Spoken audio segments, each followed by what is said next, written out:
Merci beaucoup pour cette présentation. Je vous présente Alice Aguerre qui a travaillé avec moi. J'ai toujours tendance à dire que l'architecture, c'est un peu comme au cinéma, c'est qu'il y a une multitude d'acteurs et qu'on oublie souvent les collaborateurs, les ingénieurs, les économistes, les acousticiens, les thermiciens, et que ça fait partie. Moi, je vais un peu réorienter mon intervention parce que je vois qu'il y a beaucoup d'étudiants. Vous dire d'abord, nous, c'est un travail qu'on fait depuis 25 ans. Et la première analyse d'un bâtiment qu'on fait quand on arrive sur un concours, on l'a faite justement avec un collaborateur, un architecte qui sort de Paris-Belleville, qui s'appelle Peter Ivanov.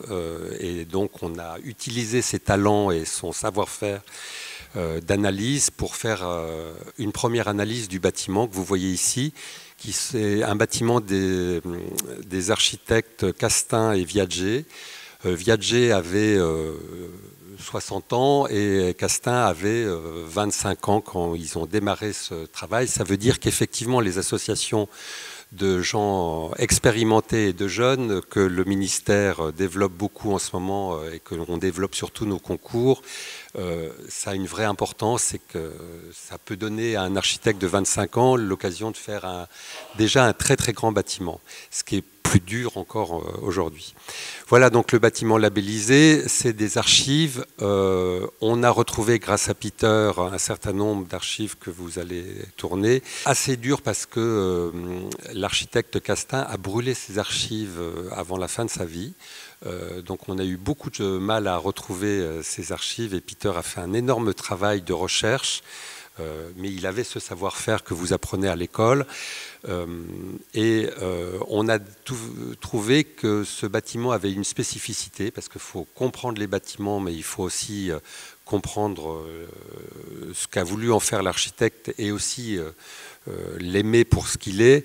C'était le premier bâtiment d'archives à 8 étages qu'on a pu faire dans les années 50. Coincé, on va le voir, entre une voie ferrée, entre le canal du Midi, et donc ce label qui a été donné dans les années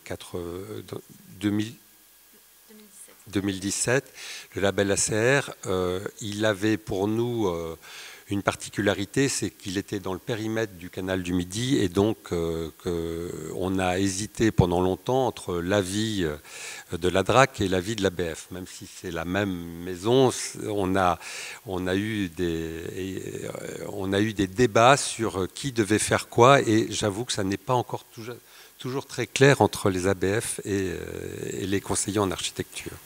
Donc je le dis à Madame la directrice. Voilà. Donc on passe sur ce bâtiment. Bon, vous avez l'habitude de faire ces analyses. On a fait une recherche à la fois sur ce qu'il était à l'origine, parce vous allez voir, il a été extrêmement modifié pendant les années. On a fait une recherche sur la colorimétrie qui avait disparu. On a fait une recherche sur la composition que vous voyez après, je pense, voilà, sur la composition. On avait finalement, on a retrouvé juste 1 ou 2 documents. Comme sur les universités qu'on a vues, aujourd'hui la tendance c'est de travailler avec l'existant et surtout on a un sujet de densification. Ce que l'on voit sur l'université précédente, c'est qu'en gros, il faudrait qu'on labellise, de réfléchir avec le maître d'ouvrage et les propriétaires à une sorte de plan guide pour densifier. Là, ça n'avait pas été fait et justement, j'ai choisi cet exemple-là pour vous montrer tous les écueils et tout ce qu'on devrait faire quand on labellise un bâtiment. Le premier, donc l'évolution du site, c'est les quelques photos que vous voyez là, c'est que ce bâtiment, dans les années 80, on a commencé par l'étendre avec un bâtiment en verre fumé qui était là et qui cachait l'entrée du bâtiment vers la ville. Voilà. Et comme ça ne suffisait pas, on a créé une nouvelle salle de consultation dans les années 95 qui était là. Et puis, comme ça ne suffisait pas encore, le département a acheté l'ancienne caserne des pompiers qui se trouve de l'autre côté d'une rue.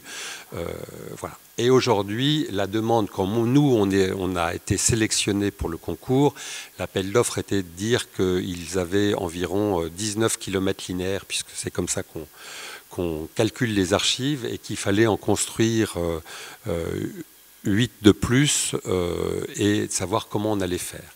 Et donc là se pose la question, avant qu'un architecte libéral ou une agence d'architecture arrive, du programme. Et ce qui reste une vraie question. Et le programme a été fait par quelqu'un qui n'avait pas l'habitude du label et des monuments historiques. Et donc, alors là, vous voyez la position, l'implantation urbaine. C'est en bleu, vous avez le canal du Midi, qui est évidemment inscrit, enfin classé même, et UNESCO. Vous avez les voies ferrées, on avait un boulevard, et donc on était extrêmement coincé. C'est-à-dire que pour faire un chantier là-dedans, entre les voies ferrées sur lesquelles vous n'avez pas la possibilité de passer une grue, entre le boulevard, entre le chantier, c'était aussi une vraie contrainte. La proposition du programme, c'était celle-ci. Alice a ressorti exactement la page. C'est qu'en gros, le programmiste qui est intervenu a dit bah, écoutez, on ne sait pas trop bien faire et on va densifier un peu tous les bâtiments. À la fois le bâtiment labellisé, à la fois le bâtiment B, qui était le bâtiment des années 80, et à la fois le bâtiment C, qui est l'ancienne caserne des pompiers, en disant bah, vous allez nous construire un peu partout, et surtout le bâtiment B, vous allez le surélever, bâtiment qui n'avait aucune facture architecturale intéressante, et surtout qui allait cacher le bâtiment labellisé. Voilà, donc... en gros, et il était dit dans le concours, ça c'est le programme, c'est qu'en gros, une première discussion avait eu lieu avec l'architecte des bâtiments de France et la DRAC, et que surtout on demandait aux candidats du concours de ne pas modifier le bâtiment labellisé dans ses façades, et donc de ne pas retravailler la question climatique et de confort, malgré que les archives vivent à 40 degrés l'été et à parfois moins 10 l'hiver, ce qui, pour des questions de conservation, est un vrai sujet. Notre proposition est celle-ci, on a dérogé totalement au programme qu'on n'a pas trouvé intéressant, et donc on a viré le bâtiment B, on a dit qu'on n'avait plus envie du bâtiment C, et qu'on redégageait le bâtiment d'archives labellisé, avec un bâtiment haut, dans l'esprit des bâtiments, du bâtiment de Viager, voilà, avec un silo d'archives vertical pour dégager totalement le terrain et remettre en valeur le bâtiment labellisé. On peut voir ce que ça donne. Donc effectivement, devant le bâtiment labellisé, on a viré le bâtiment B qu'on ne vous a pas montré en photo tellement il était immonde, et on a fait un bâtiment à l'arrière en reprenant quelques éléments de langage, mais l'esprit, c'est de dire, on reprend l'esprit du bâtiment d'origine, qui est un bâtiment vertical, on met les silos d'archives, et en bas, on crée les salles de consultation. Voilà, donc ce qu'il faut dire, c'est que Castaing avait fait aussi le bâtiment qui est complètement à droite, qu'il a fait après les années 50-60, et qui était un bâtiment de logement. Donc on s'est vraiment inscrit dans deux bâtiments du même architecte. Oui, on passe. Voilà. Et donc la proposition, mais ce qu'on voit, ce qu'on a vu aussi sur le campus précédent, c'est vraiment les questions de densité, de surélévation et de compacité. Voilà. Donc ça, c'est la présentation qu'on a fait au moment du concours sur la proposition architecturale. Et au moment du concours, ce que l'on a dit dans la note, c'est qu'il nous semblait quand même dommage de ne pas s'affronter, enfin de ne pas se confronter au bâtiment historique des années 50 et de ne pas le remettre aux conditions de confort climatique et nécessaires aux archives. Et on a proposé au département, qui était notre maître d'ouvrage, enfin notre client, au moment de la négociation, on a dit, écoutez, nous, on aimerait bien quand même une mission complémentaire de faisabilité, juste pour voir si ce bâtiment, quand même, on ne peut pas garder sa qualité architecturale, mais le remettre aux normes climatiques et de confort pour les archives. Le département l'a accepté, et donc on a mis autour d'une table, enfin virtuelle, un certain nombre d'acteurs, dont l'architecte des bâtiments de France, puisque le bâtiment était dans le périmètre, de mettre le SIAF, qui est le service interministériel des archives de France, qui a lui-même un architecte conseil, ou une architecte conseil, et là on avait affaire à Alexis Leduc, Leduc, l'équipe des archives, puisque c'est nos usagers quand même, et le conseil départemental qui est le client, le maître d'ouvrage. Et donc on a travaillé en faisant des allers-retours entre les archives de France qui nous ont donné une idée, il faut le dire, via son architecte conseil, et l'ABF qui a mis des limites très très vite en disant vous ne touchez surtout pas les façades, alors des façades avec des verres simples et tout, et je vais laisser Alice vous expliquer la suite. Bonjour, donc je vais rentrer un petit peu dans le concret. Donc cette magnifique façade, comme on peut le voir, c'est du verre cathédral enchâssé directement dans le béton. Donc c'est ce qui fait quand même toute la qualité de ce bâtiment. Ça fait aussi que c'est une véritable passoire thermique. Donc effectivement, en termes de thermique, les usagers nous ont rapidement fait part de leur inconfort puisqu'ils expérimentent des températures donc négatives, pouvant aller jusqu'à moins 5, moins 10 degrés et jusqu'à 45 degrés l'été. Ce qui fait qu'en termes d'usage, parce qu'on est à Toulouse tout de même, ils sont obligés de fermer les étages d'archives, ils ne peuvent plus travailler correctement. Chaque année, il y a des personnes qui font des malaises dans les étages des archives, donc ça posait quand même un véritable souci en termes de confort des personnes travaillant sur site. Cependant, cette qualité, on va dire, de passoire thermique faisait aussi que le bâtiment était extrêmement bien ventilé.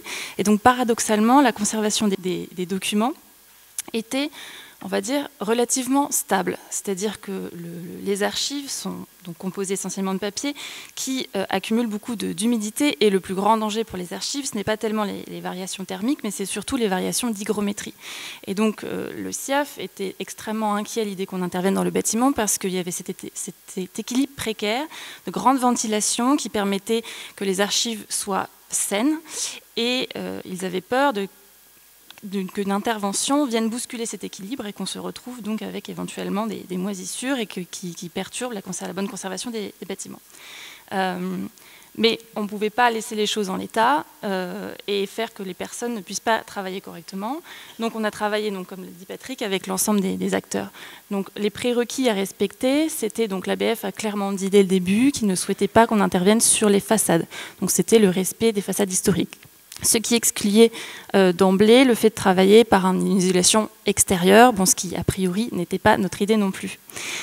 Donc assez rapidement, on s'est posé la question d'intervenir et d'isoler par l'intérieur le bâtiment, ce qui posait là aussi d'autres soucis, puisque comme on n'est pas du tout sur une façade isolée, le fait de venir mettre un isolant à l'intérieur crée un phénomène de parois froides, donc avec génération de condensation, et donc du coup qui pouvait compromettre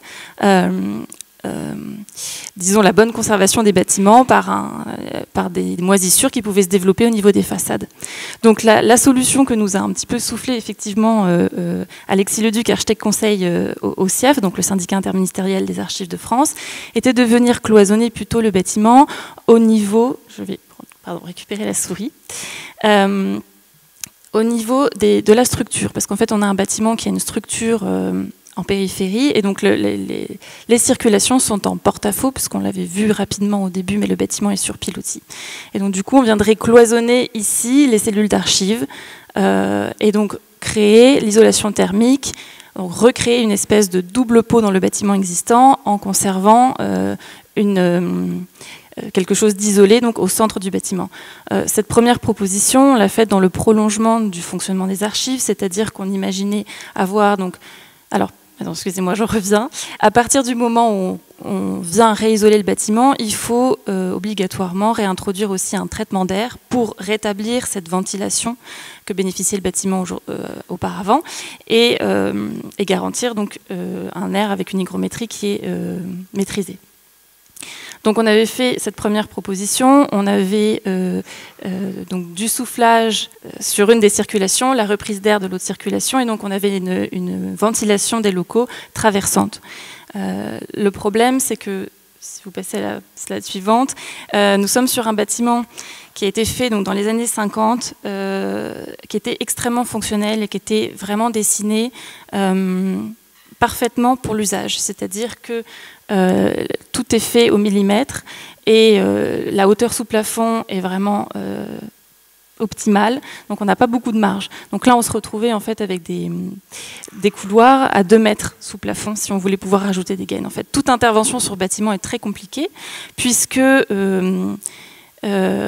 tout est structurel, tout est en béton et tout est vraiment dans un équilibre très tendu. Et dès qu'on intervient, on peut mettre en péril à la fois l'équilibre structurel et à la fois l'équilibre thermique. Donc on a développé une seconde solution qui était plutôt de mettre tout ce qui était les gaines dans un des 2 couloirs pour pouvoir libérer donc une circulation de passage pour le personnel des archives et une circulation technique, une galerie technique dans laquelle on viendrait mettre tout ce qui est de l'ordre du traitement d'air, ce qui nous permet aussi d'optimiser les trémies, puisqu'effectivement ce système de traitement d'air suppose de mettre en place des gaines qui sont traitées par des centrales de traitement d'air sur le plafond. Donc on a pu positionner de manière à ne pas mettre en péril la structure du bâtiment puisque nous ne pouvions pas positionner ces trémies dans les circulations. Et donc on arrive à un système qui nous permet à la fois de conserver une bonne température dans les archives, mais aussi une bonne température dans les couloirs et on va dire un couloir avec une hauteur sous plafond correcte pour le passage des personnels des archives. Voilà, donc là c'est le travail qu'on a fait, c'est les plans qui sont en cours de réalisation, donc on est vraiment allé dans le détail. Et donc ça, c'est les coupes du projet, sachant que nous avons pu réaliser un prototype en cours d'étude au sein de ce bâtiment pour pouvoir justement vraiment ajuster l'intervention et parce que donc, nous travaillons en site occupé puisque ce bâtiment accueille aujourd'hui 25 km linéaires d'archives et effectivement toute intervention dans le bâtiment, il y avait cette triple complexité, on va dire. Il y avait le respect des façades historiques, il y avait le respect de l'équilibre de conservation de l'hygrométrie, donc des données d'entrée données par le SIAF pour la bonne conservation des documents. Et puis, il y avait aussi la préservation de ces documents-là. Donc, ça veut dire qu'on ne peut pas faire intervenir des entreprises qui pourraient générer de la poussière et donc abîmer les documents. Donc, il y a tout un protocole qui a été mis en place de réfléchir à comment est-ce qu'on intervient, comment est-ce qu'on protège. Et donc, on a réalisé une cellule prototype pour mettre au point une méthodologie d'intervention en dialogue avec les entreprises et puis pour venir peaufiner, nous, ensuite, notre dossier de consultation. Donc voilà, ça c'était effectivement la photo qu'on ne vous avait pas montrée auparavant du bâtiment B qu'on est très content de démolir. Voilà, et donc le projet aujourd'hui. Donc nous sommes en cours d'études, on va bientôt lancer le dossier de consultation. Merci.